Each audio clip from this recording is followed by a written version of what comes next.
Ya, salam seregu. Selamat malam, salam sejahtera bagi kita semua. Salam di dalam kasih-Nya Tuhan kita Yesus Kristus.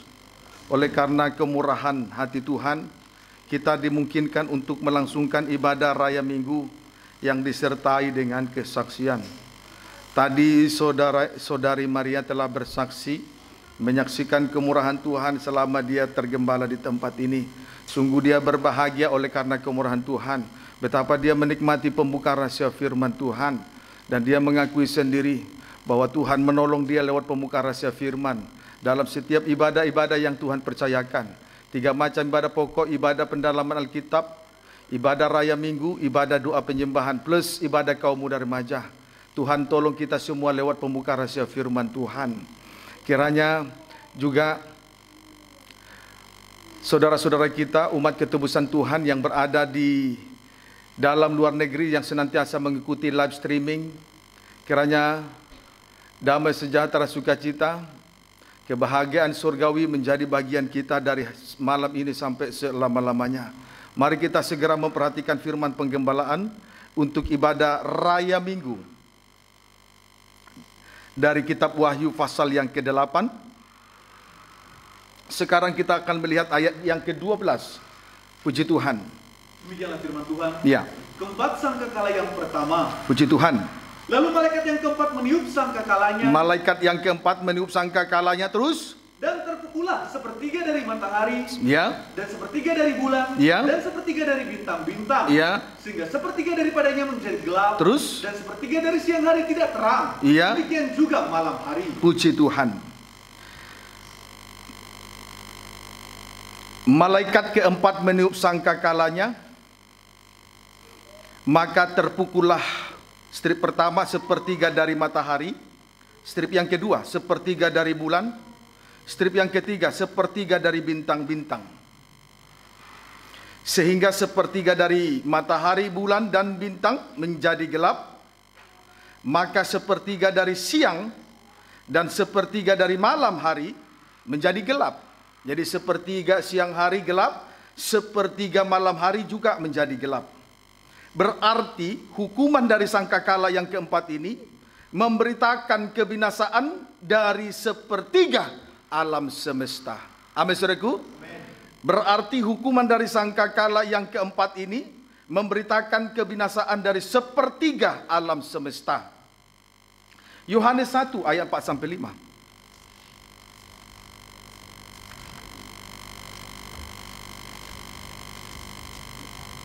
Injil Yohanes 1 ayat 4-5. Demikianlah firman Tuhan. Silakan. Firman yang telah menjadi manusia. Boleh baca ayat 3. Segala sesuatu dijadikan oleh Dia. Segala sesuatu dijadikan oleh Dia terang, terus. Dan tanpa Dia tidak ada sesuatu pun yang telah jadi dari segala yang Tanpa telah terang dijadikan. tidak ada segala sesuatu. Ayat yang keempat perhatikan 4 dan 5. Dalam Terus Dia ada hidup. dalam Dia ada hidup. Dan hidup itu adalah terang. Dan manusia. hidup itu adalah terang manusia. Terus. Terang itu bercahaya Iya. di dalam kegelapan. Terus. Dan kegelapan itu tidak menguasainya. Puji Tuhan. Hidup dan terang ada suatu keterkaitan. Hidup dan terang ada suatu keterkaitan. Sebab tanpa terang tidak ada suatu pun yang hidup. Tanpa terang tidak ada suatu pun yang hidup. Jadi semua makhluk sangat membutuhkan terang dari matahari, terang dari bulan, dan terang dari bintang-bintang.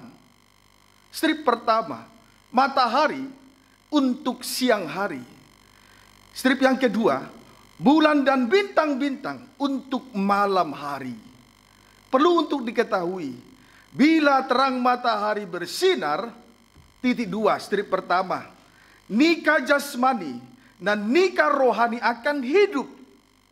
Nikah jasmani itulah hubungan antara suami dan seorang istri. Sedangkan nikah rohani itulah hubungan antara tubuh dan kepala, atau hubungan antara gereja Tuhan dan Kristus. Strip yang kedua, pekerjaan dan usaha akan hidup. Strip yang ketiga, tanaman dan tumbuh-tumbuhan di ladang akan hidup. Amin, saudaraku. Puji Tuhan. Saudaraku, sekarang masih ada terang, dan terang itu bersinar 100%.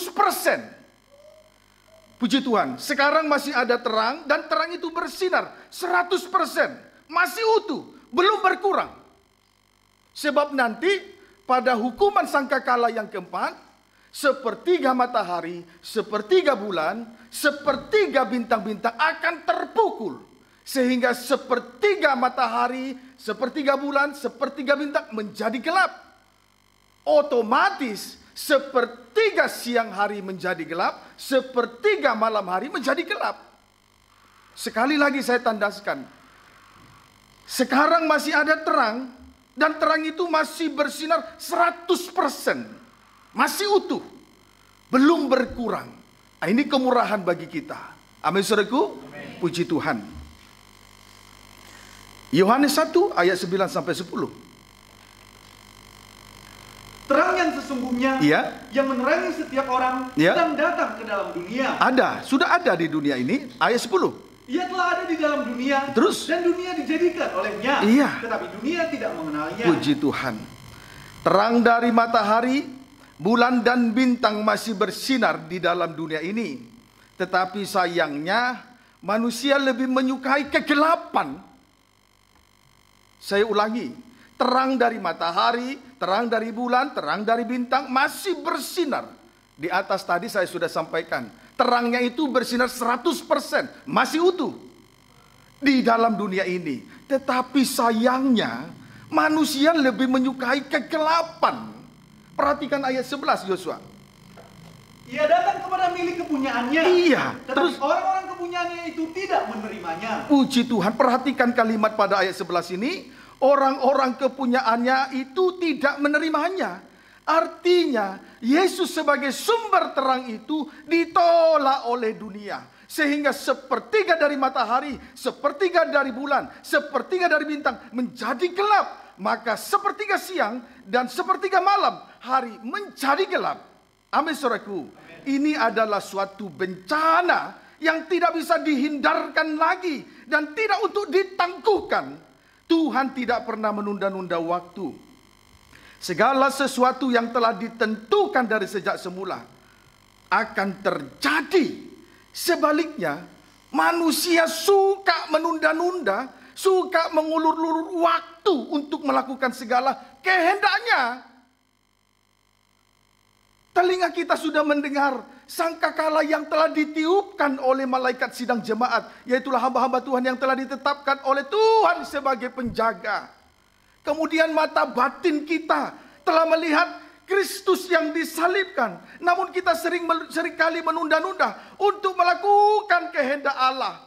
Karena manusia lebih menyukai kegelapan daripada datang kepada terang itu sendiri. Amin, saudaraku. Puji Tuhan. Yohanes 1 ayat 6 sampai 8. Datanglah seorang yang diutus Allah. Namanya Yohanes. Ia datang sebagai saksi. Terus? Untuk memberi kesaksian tentang terang itu. Supaya oleh dia semua orang menjadi percaya. Ayat 8. Ia bukan terang itu. Ia bukan sumber terang itu. Terus? Tetapi ia harus memberi kesaksian tentang terang itu. Dia harus memberi kesaksian tentang terang itu. Yohanes Pembaptis diutus untuk memberi kesaksian tentang terang itu. Sekarang pertanyaannya, apa kesaksian Yohanes tentang terang itu? Injil Matius pasal 3 ayat 11.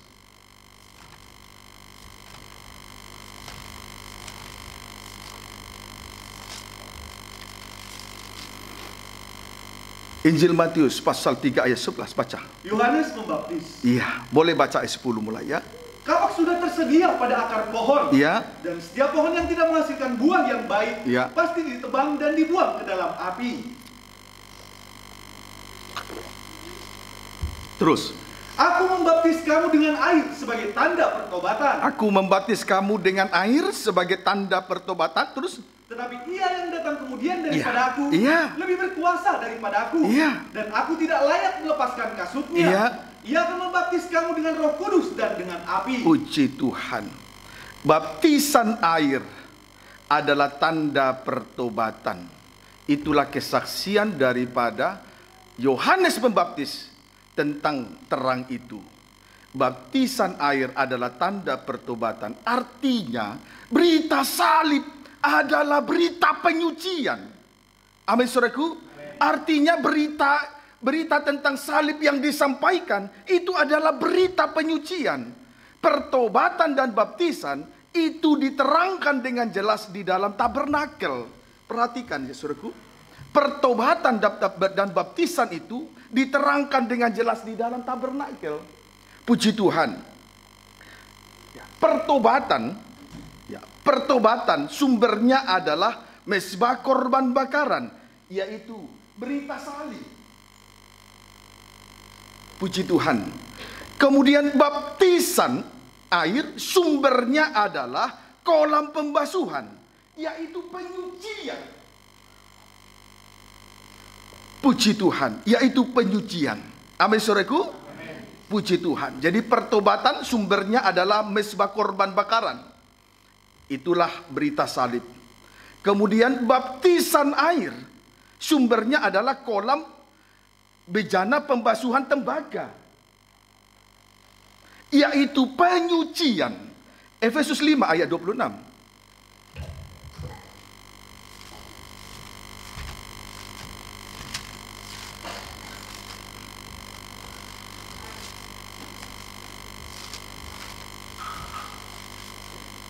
Efesus 5 ayat yang ke-26 terlebih dahulu. Demikianlah firman Tuhan. Iya. Untuk menguduskannya, iya, sesudah ia menyucikannya, iya, dengan memandikannya dengan air dan firman. Iya. Pendeknya disucikan oleh permandian air dan firman. Ayat 27. Supaya dengan demikian, iya, ia menempatkan jemaat di hadapan dirinya, iya, dengan cemerlang, iya, tanpa cacat atau kerut atau iya, yang serupa itu. Terus, tetapi supaya jemaat kudus dan tidak bercela. Tanpa cacat atau kerut atau yang serupa itu, tetapi supaya jemaat kudus dan tidak bercelah.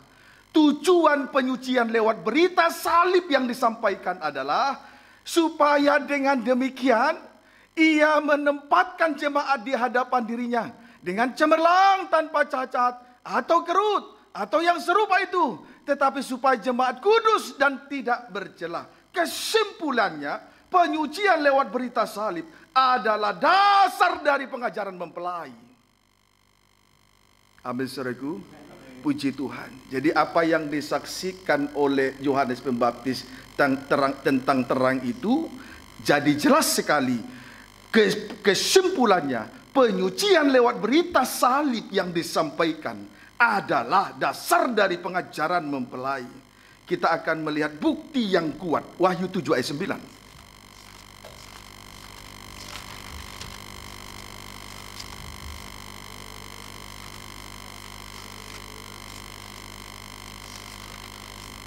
Wahyu 7 ayat 9. Orang banyak yang tidak terhitung banyaknya. Iya.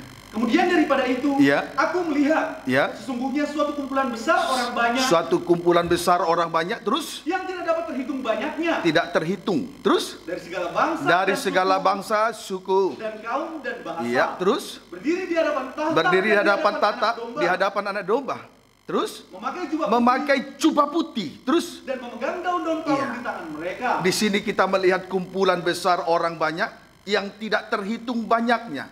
Mereka itu datang dari segala bangsa dan suku dan kaum dan bahasa.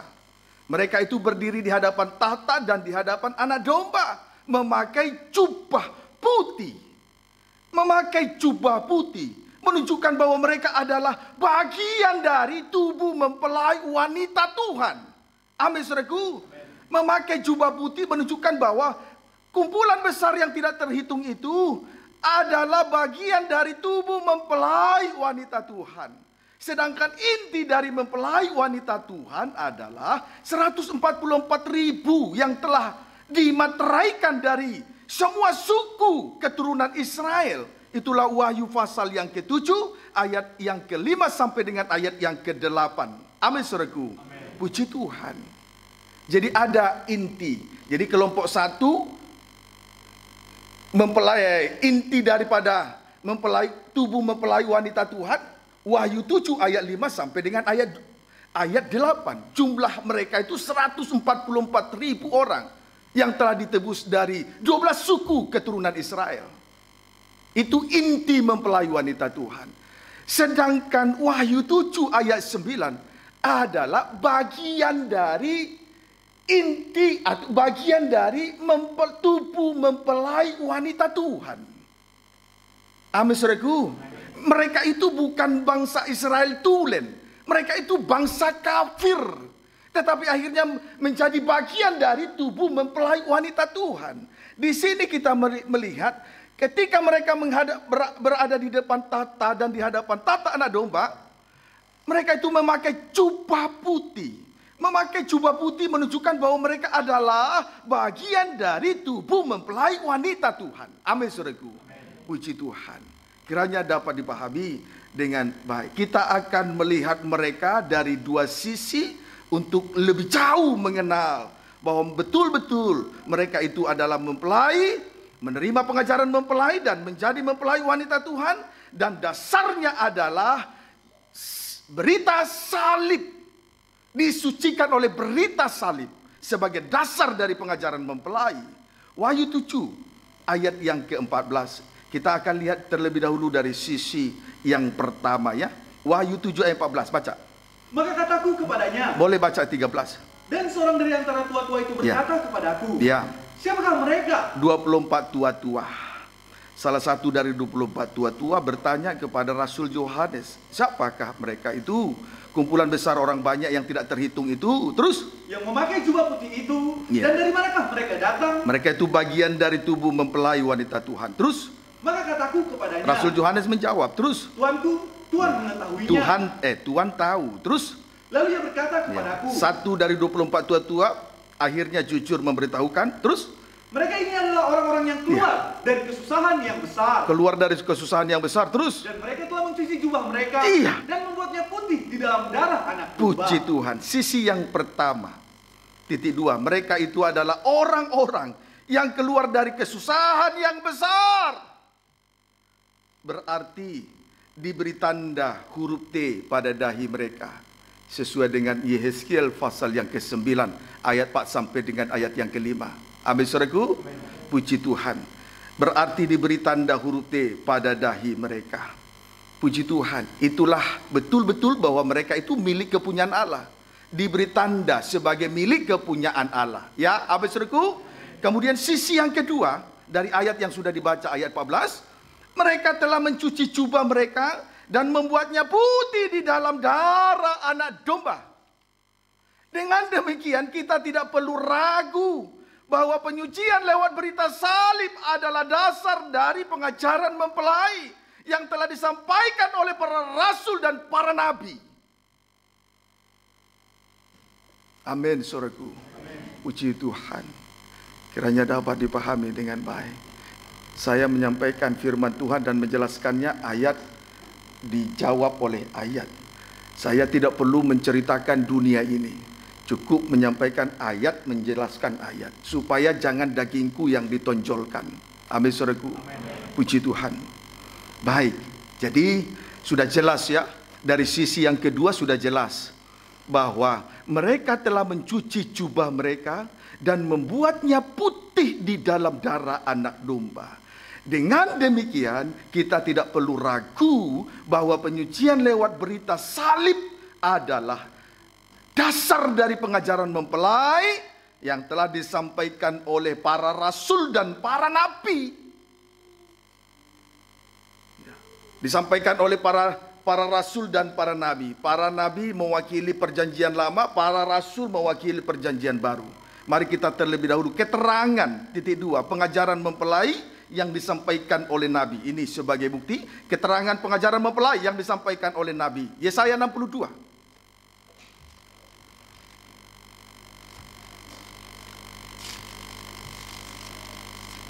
Yesaya 62 ayat 3 sampai dengan ayat yang keempat. Baca.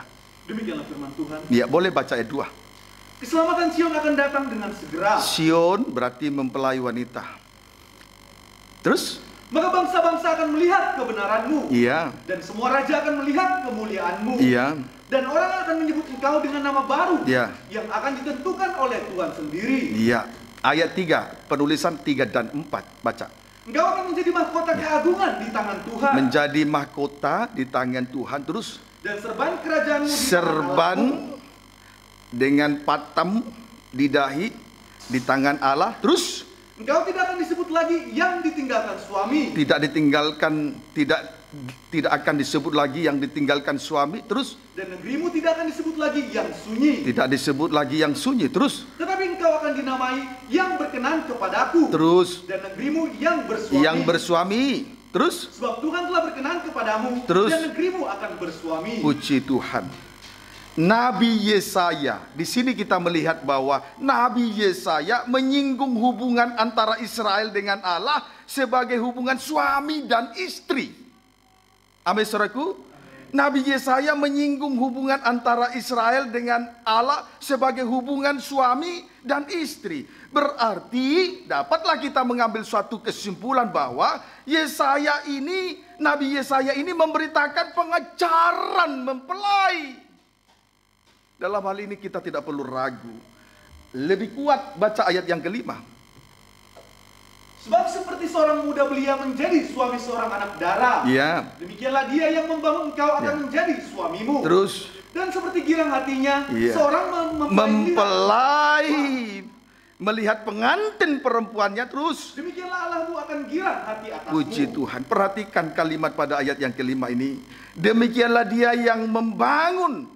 Demikianlah dia yang membangun akan menjadi suamimu.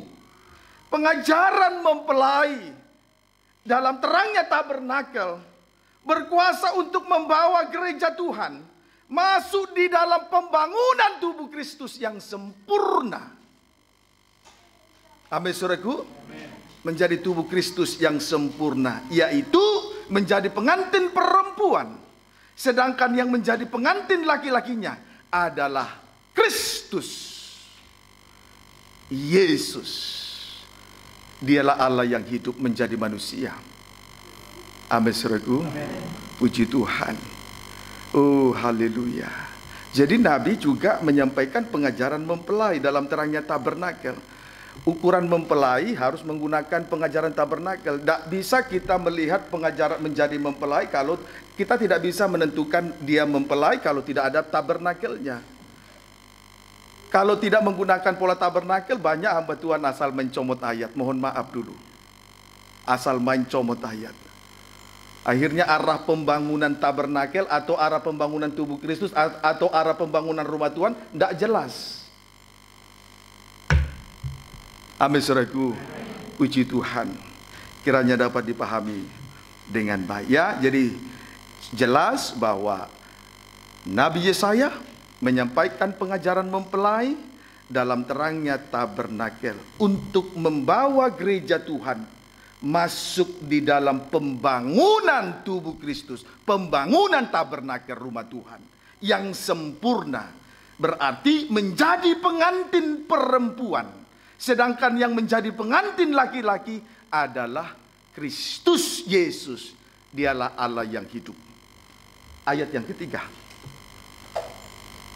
Engkau akan menjadi mahkota keagungan di tangan Tuhan. Iya, makin jelas ya. Terus? Dan serban kerajaan di tangan Allahmu. Iya. Perhatikan ya. Mahkota keagungan. Perhatikan kalimat. Engkau akan menjadi mahkota keagungan di tangan Tuhan. Mahkota keagungan di tangan Tuhan. Dan serban kerajaan di tangan Allah. Dengan penyebutan mahkota dan serban di tangan Tuhan, itu menunjukkan kepada pengantin perempuan dengan keadaannya yang taat dengan keadaannya yang taat.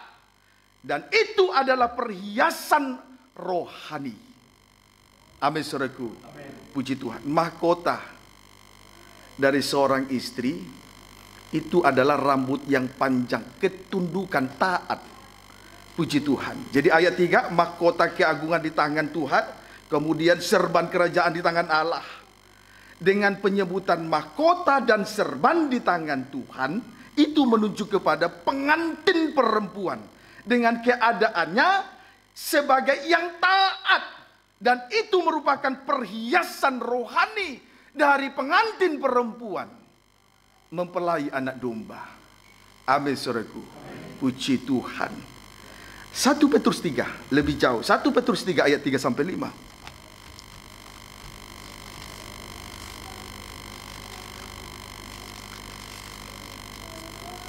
1 Petrus 3 ayat 3 sampai dengan ayat yang kelima. Namun tidak salah dibaca ayat 1 mulai. Silakan. Hidup bersama suami istri. Iya. Demikian juga kamu, hai istri-istri. Supaya nikah kita diperbaiki ya. Amin saudaraku. Nikah jasmani diperbaiki, nikah rohani diperbaiki. Perhatikan sungguh-sungguh. Perhatikan sungguh-sungguh. 1 Petrus 3 ayat 3 sampai ayat 5. Dimulai pembacaan ayat 1. Demikian juga kamu, ya, hai istri-istri. Hai istri. Tunduklah kepada suamimu, supaya jika ada di antara mereka yang tidak taat kepada firman, mereka juga tanpa perkataan dimenangkan oleh kelakuan istrinya. Dari sikap. Itulah serban, itulah mahkota. Ayat 2. Jika mereka melihat bagaimana murni dan salehnya hidup istri mereka itu. Ayat 3. Perhatikan. Perhiasanmu janganlah secara lahiriah. Jangan secara lahiriah. Terus? Yaitu dengan mengepang-ngepang rambut. Dengan mengepang-ngepang rambut. Terus? Memakai perhiasan emas. Atau dengan mengenakan pakaian yang indah-indah. Ayat 4. Tetapi perhiasanmu ialah manusia batinia yang batinia yang tersembunyi. Terus? Dengan perhiasan yang tidak binasa. Yang berasal dari roh yang lemah lembut. Berasal dari roh lemah lembut tentera. Terus? Yang sangat berharga di mata Allah. Ayat 5 perhatikan ya. Sebab demikianlah caranya perempuan-perempuan kudus dahulu berdandan. Terus? Yaitu perempuan-perempuan yang menaruh pengharapannya kepada Allah. Pengantin perempuan menaruh pengharapannya kepada Allah. Terus? Mereka tunduk kepada suaminya. Puji Tuhan. Perhiasan rohani dari pengantin perempuan adalah tunduk kepada suaminya. Amin saudaraku, tunduk. Secara lahiriah, istri dalam rumah tangga, ya tunduk. Secara rohani, gereja Tuhan adalah istri. Juga harus tunduk kepada Kristus sebagai kepala. Amin saudaraku, harus tunduk kepada Kristus sebagai kepala. Ayat yang ke-6 baca. Sama seperti Sarah taat kepada Abraham dan menamai dia tuannya. Ketundukan di sini seperti Sarah taat kepada Abraham suaminya. Amin saudaraku, itu mahkota daripada pengantin perempuan mempelai anak domba. Itu serban di kepala. Puji Tuhan, rambut panjang, tunduk kepada suaminya. Seperti Sarah taat kepada Abraham suaminya. Kiranya dapat dipahami dengan baik. Itu yang Tuhan mau. Perhiasan semacam ini yang Tuhan mau dari gereja Tuhan, dari saya dan saudara sebagai mempelai perempuannya. Kiranya dapat dipahami dengan baik. Amin saudaraku. Amin. Puji Tuhan. Mazmur 45 ayat 14.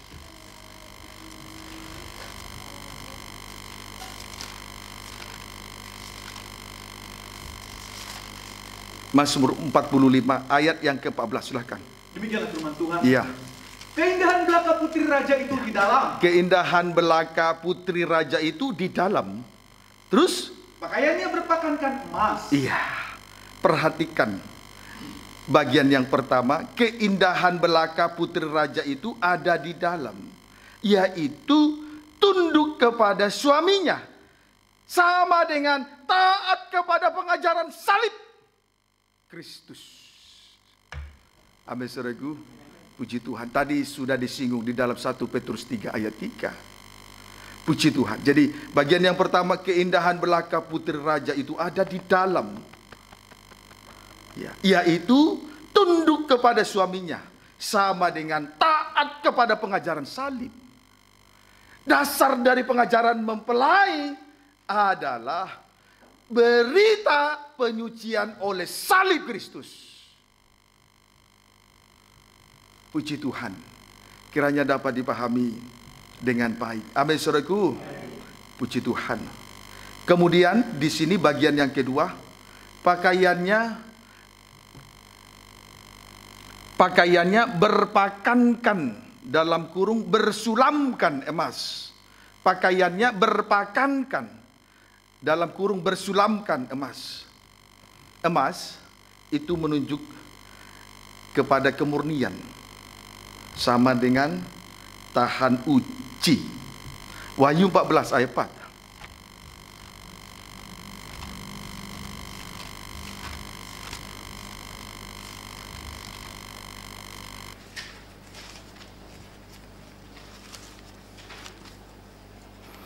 Ya, Wahyu 14 ayat yang keempat. Silakan. Anak domba dan pengikutnya yang ditebusnya. Iya.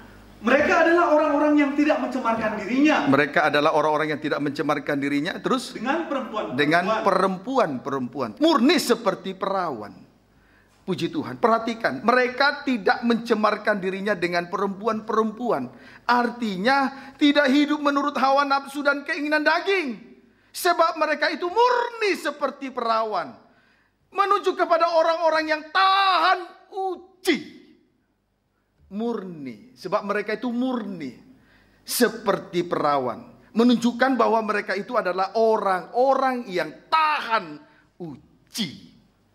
Kiranya dapat dipahami dengan baik. Amin, saudaraku. Puji Tuhan. Haleluya.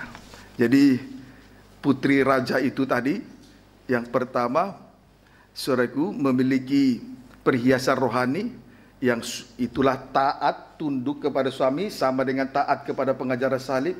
Sumbernya dari roh yang lemah lembut dan tentram, manusia batin dalam. Selanjutnya berpakankan, pakaiannya berpakankan emas.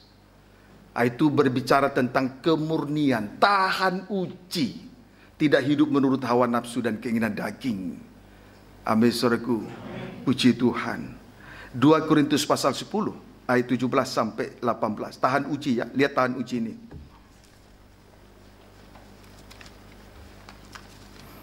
Dua Korintus pasal 10 ayat 17 sampai dengan ayat 18. Baca.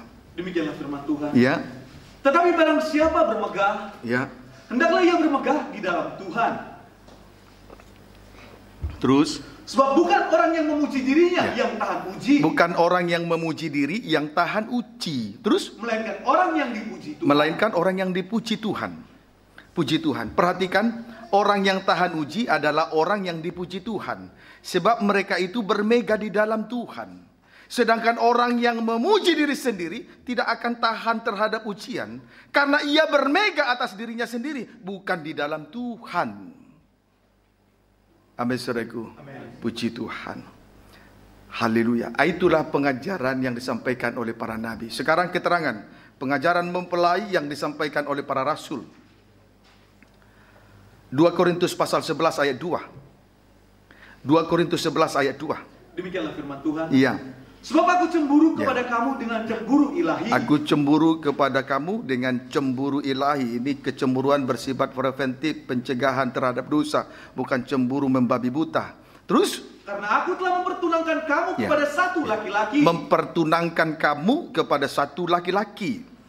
Terus? Untuk membawa kamu sebagai perawan suci kepada Kristus. Puji Tuhan. Rasul Paulus berkata, aku telah mempertunangkan kamu kepada satu laki-laki untuk membawa kamu sebagai perawan suci kepada Kristus.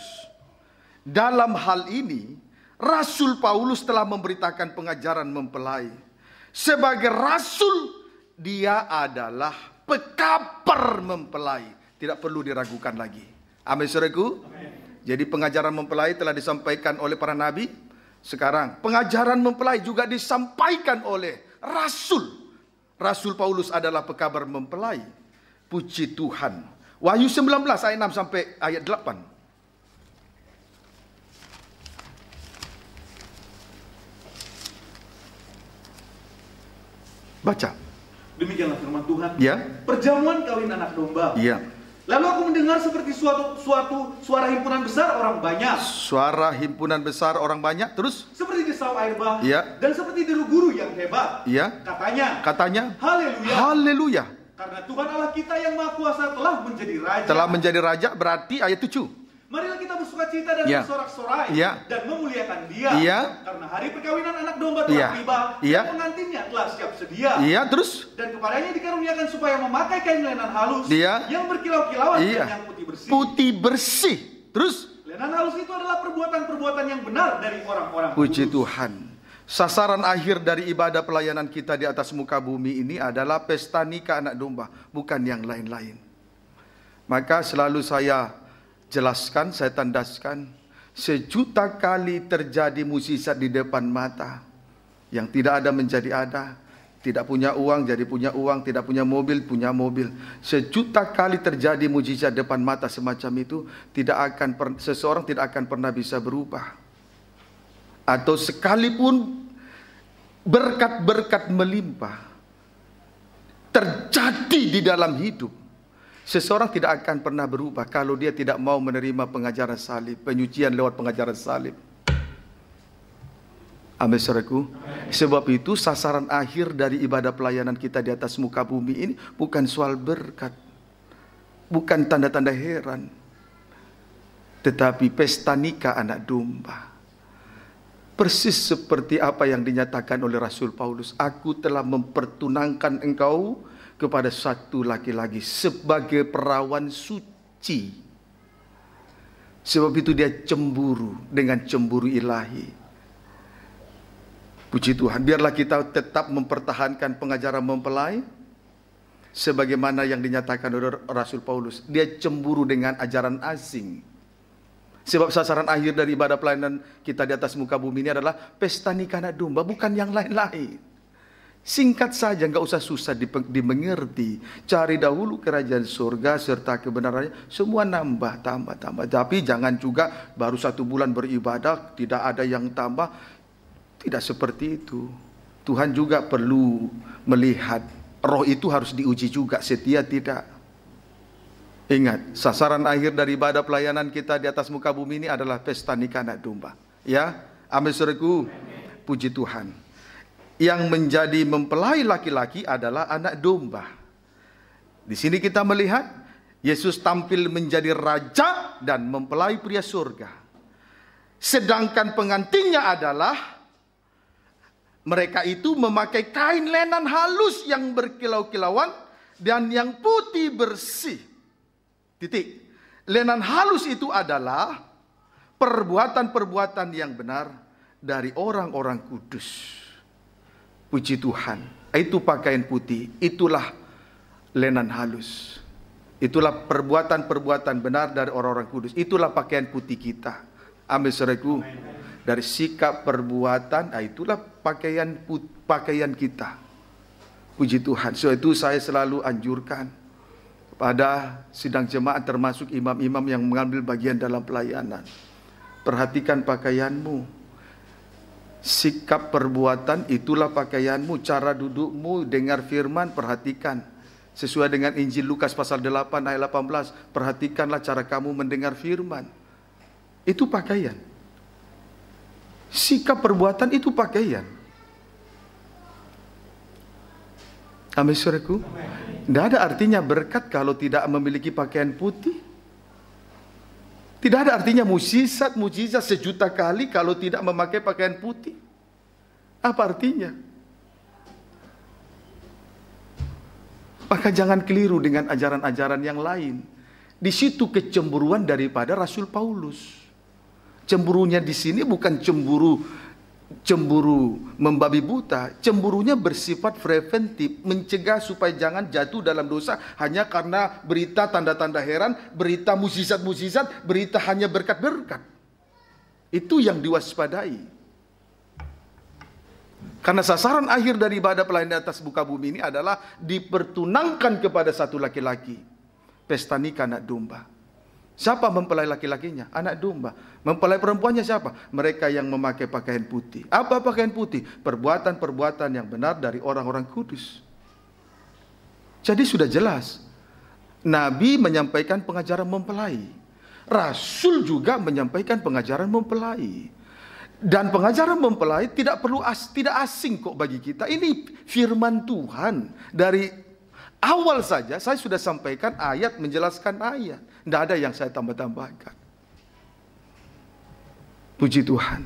Dan penjelasan ini perlu saya sampaikan supaya kita nanti juga memahami tentang sepertiga. Tentang hukuman daripada sangkakala keempat, di mana sepertiga matahari, bulan, bintang telah gelap. Sehingga sepertiga siang hari menjadi gelap, sepertiga malam hari menjadi gelap. Ini harus saya sampaikan terlebih dahulu. Di muka tadi saya sudah sampaikan, terang itu sudah datang ke dunia. Tapi dunia ini, manusia yang ada di dalamnya lebih menyukai kegelapan. Paham, saudaraku? Puji Tuhan. Kiranya dapat dipahami dengan baik. Wahyu 14 Jadi lenan halus itu adalah perbuatan-perbuatan yang benar dari orang-orang kudus. Kita lihat dulu perbuatan-perbuatan yang benar dari orang kudus, dicatat dengan rapi supaya tahu pakaian putih dan perbuatannya dalam sikap perbuatannya sehari-hari. Wahyu 14 ayat 4 sampai 5. Demikianlah firman Tuhan. Wahyu 14 ayat 4 sampai 5. Ya, silakan. Mereka adalah orang-orang yang tidak mencemarkan dirinya dengan perempuan-perempuan. Boleh baca ayat 1 ya. Boleh baca ayat 1, dimulai ayat 1, tapi kita fokus memperhatikan ayat 4 sampai 5. Disinilah perbuatan-perbuatan yang benar dari orang kudus itu. Ayat 1 mulai dulu ya. Dan aku melihat, sesungguhnya, sesungguhnya, coba judulnya. anak domba dan pengikutnya yang ditebusnya. Ya, anak domba dan pengikutnya, jumlahnya nanti ketahuan. Ayat 1. Dan aku melihat, sesungguhnya anak domba berdiri di Bukit Sion. Di Bukit Sion, terus. Dan bersama-sama dengan dia 144.000 orang. Itu sebabnya tadi saya katakan inti mempelai jumlahnya 144 dari 12 keturunan Israel. Sedangkan tadi Wahyu 7 ayat 9 dari berbagai suku kaum bahasa itu bangsa kafir tapi juga menjadi tubuh mempelai wanita Tuhan. Kita bersyukur semoga kita ada di antaranya. Ya, amin saudaraku. Semoga perhatikanlah firman ini sungguh-sungguh.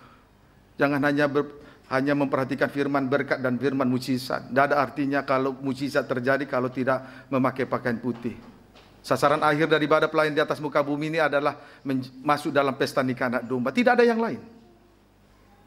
Cari dahulu kerajaan surga, semuanya ditambahkan. Kalau cari uang nanti kita susah, jauh dari Tuhan, jauh dari istri, jauh dari suami. Amin saudaraku, puji Tuhan. Ayo, kita lihat perbuatan yang benar ya. Baca dulu ayat 1. Perbuatan benar itu ada di ayat 4 sampai 5. Tapi tidak salah ayat 1 supaya tahu siapa itu pengantin perempuan. Ayat 2. Dan aku mendengar suatu suara dari belum tadi ayat 1 tadi. Dan di dahi mereka tertulis namanya dan nama bapaknya. Itu yang saya maksud tadi. Di serban itu ada patam. Paham saudaraku? Itu loh. Cuman tadi mungkin saudara bingung karena ayat menjelaskan ayat. Tapi kalau setia lama-lama mengerti. Ini firman mendewasakan, bukan lagi susu ya. Amin saudaraku. Puji Tuhan. Ulangi ayat 2 boleh. Dan aku mendengar suatu suara dari langit. Terus bagaikan desau air bah. Dan bagaikan deru guru yang dahsyat. Dan suara yang kudengar itu seperti bunyi pemain-pemain kecapi yang memetik kecapinya. Ayat 3. Mereka menyanyikan suatu nyanyian baru di hadapan tahta dan di depan keempat makhluk dan tua-tua itu.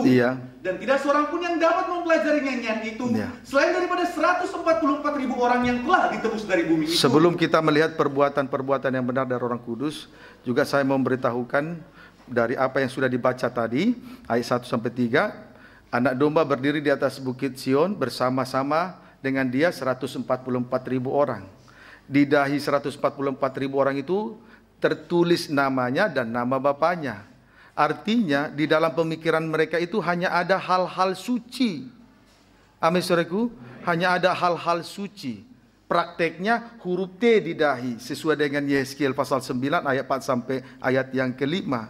Kemudian ayat 2 sampai ayat 3 di sini kita melihat ada nyanyian baru, suatu nyanyian baru di hadapan tahta itu, di depan keempat makhluk dan tua-tua itu, dan tidak seorang pun yang dapat mempelajari nyanyian itu selain daripada 144.000 orang yang telah ditebus dari bumi. Ini berbicara tentang persekutuan yang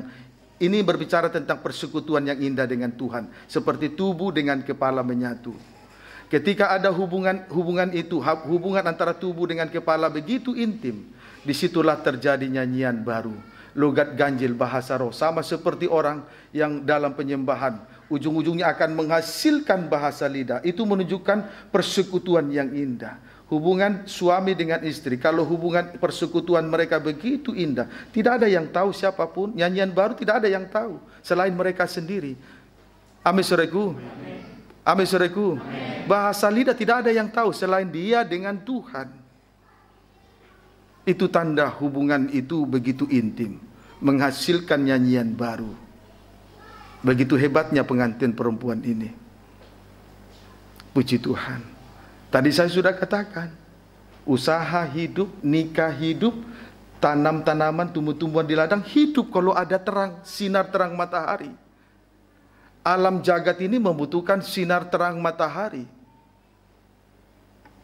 Nikah, rumah tangga, nikah jasmani, nikah rohani hidup, usaha pekerjaan hidup, tumbuh-tumbuhan dan tanaman di ladang hidup.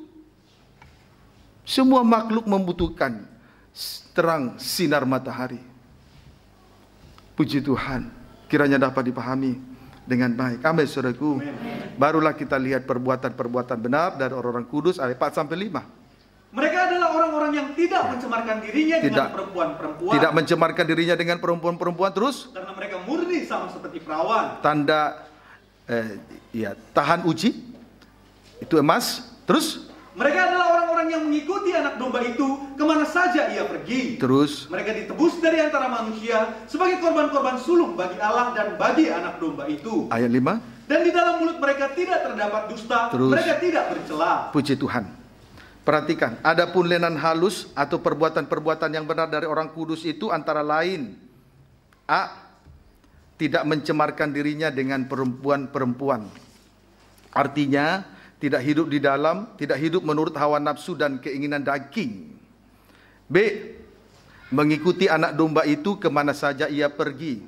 Artinya sangkal diri, pikul salib. Sebab syarat mengikuti dan melayani Tuhan adalah sangkal diri, pikul salib, sesuai dengan Injil Matius pasal 6 ayat 16 ayat 24 sampai 25, sesuai dengan Injil Yohanes pasal 12 ayat yang ke-12 dan ayat berikutnya. Kemudian C. Ditebus dari antara manusia sebagai korban-korban sulung bagi Allah dan bagi anak domba. Itu menunjuk kepada orang-orang yang melayani Tuhan, atau orang-orang yang berdiri di hadapan tahta Allah dan tahta anak domba. Amin, saudaraku. Amin. D.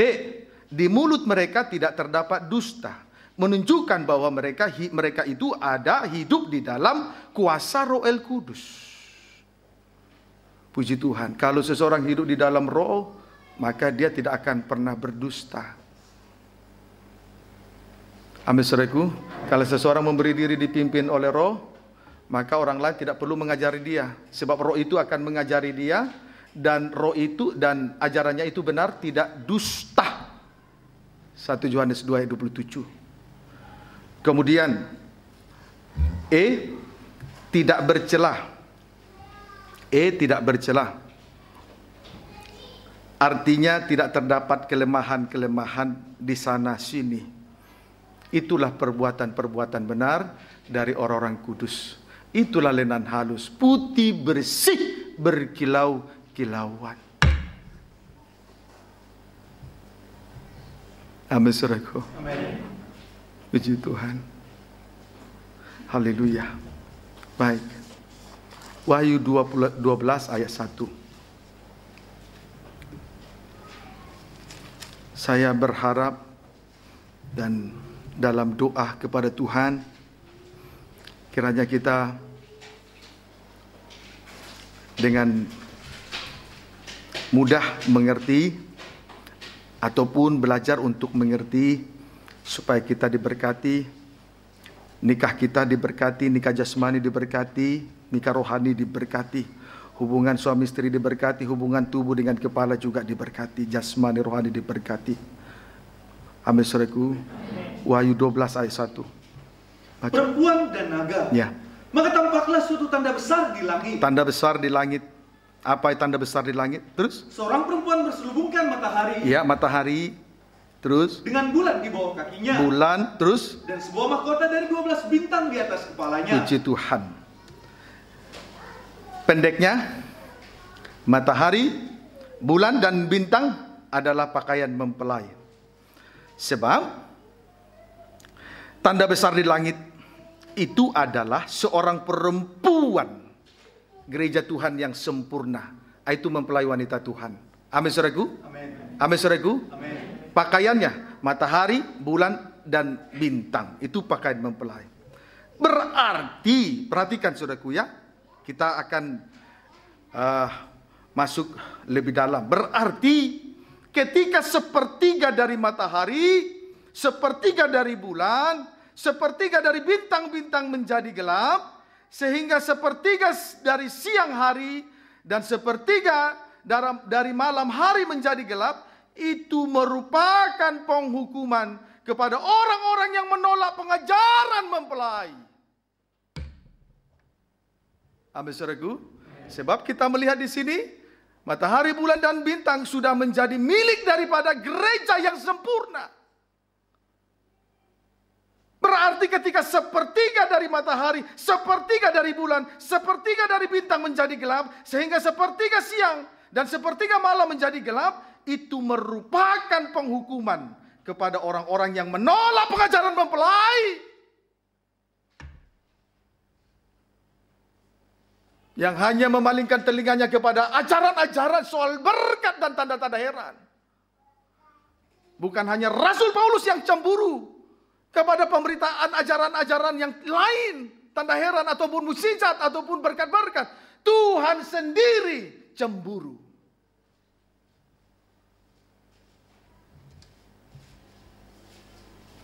Puji Tuhan. Kalau kita tidak bisa mengendalikan diri, perkara lahiriah, tanda heran ini bisa memisahkan kita dari Tuhan. Kalau hubungan kita sudah terpisah dari Tuhan, otomatis suami istri pasti terpisah. Tidak bisa dipungkiri. Uang tidak pernah bisa mempersatukan suami istri atau hubungan intim antara tubuh dengan kepala. Paham saudaraku? Puji Tuhan. Haleluya. Jadi sudah jelas. Itu penghukuman kepada orang-orang yang menolak pengajaran mempelai. Sekarang ini, kebencian terhadap pengajaran mempelai sudah sangat terlihat sekali. Terlihat dengan jelas. Sudah jelas-jelas, sudah terang-terangan. Bahkan orang Kristen sendiri dengan terang-terangan menolak pengajaran mempelai. Di beberapa negara telah mengizinkan pernikahan terhadap sesama jenis. Laki-laki dengan laki-laki, perempuan dengan perempuan. Bahkan hamba-hamba Tuhan mempunyai istri yang masih hidup lebih daripada satu. Saya tahu sendiri. Bukankah itu telah menunjukkan bahwa mereka menolak dengan terang-terang pengajaran mempelai? Begitu bencinya mereka terhadap pengajaran mempelai. Hati-hati, penghukuman dari sangkakala keempat akan menimpa orang-orang yang menolak pengajaran mempelai. Yang hanya mengemalingkan telinganya kepada perkara-perkara lahiriah, tanda heran dan berkat-berkat, membuat Rasul Paulus cemburu, apalagi mempelai laki-laki surga. Sumber terang. Puji Tuhan, kiranya dapat dipahami dengan baik. Amin saudaraku.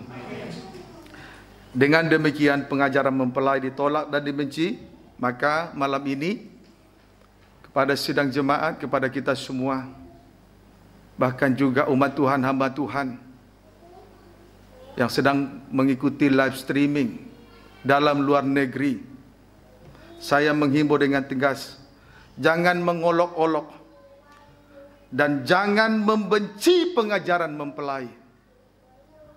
Jangan berlaku licik dalam pemberitaan firman untuk menambahkan jumlah jiwa. Tuhan cemburu. Puji Tuhan.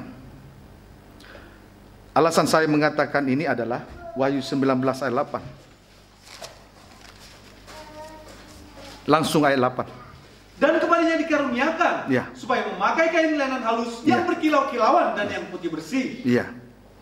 Puji Tuhan. Perhatikan. Yang memberi pakaian putih berkilau-kilauan kepada mempelai perempuan adalah sumber terang. Yesus Kristus, dialah mempelai laki-laki surga. Amin saudaraku. Kenapa kita harus membenci terang? Kenapa harus membenci pengajaran mempelai? Sementara yang memberi pakaian putih adalah mempelai laki-laki. Adalah sumber terang itu sendiri. Sama seperti bangsa kafir yang datang dari berbagai suku, kaum, bahasa dan bangsa. Berdiri di hadapan tata dan di hadapan anak domba. Mereka memakai jubah putih. Di ayat 9, pada ayat 14. Ternyata jubah putih itu mereka cuci di dalam darah anak domba, sumber terang. Itu alasan kuat saya mengatakan jangan mengolok-olok pengajaran mempelai, jangan membenci pengajaran mempelai. Karena yang membeli pakaian mempelai adalah sumber terang. Anak domba Allah yang disembelih, Yesus Kristus. Dia yang memberi pakaian putih kepada pengantinnya, bukan ajaran lain. Amin, saudaraku. Puji Tuhan. Kiranya dapat dipahami dengan baik. Jadi hukuman sangkakala yang keempat ini berlaku atas sepertiga alam semesta dengan segala isinya. Jadi sepertiga dari segenap ciptaan Allah akan terkena hukuman sangkakala yang ditiup oleh malaikat yang keempat. Sebab Yesus anak Allah adalah, ingat, sebab Yesus anak Allah adalah pribadi sepertiga dari Allah Tritunggal. Amin, saudaraku. Sebab Yesus adalah sepertiga dari Allah Tritunggal.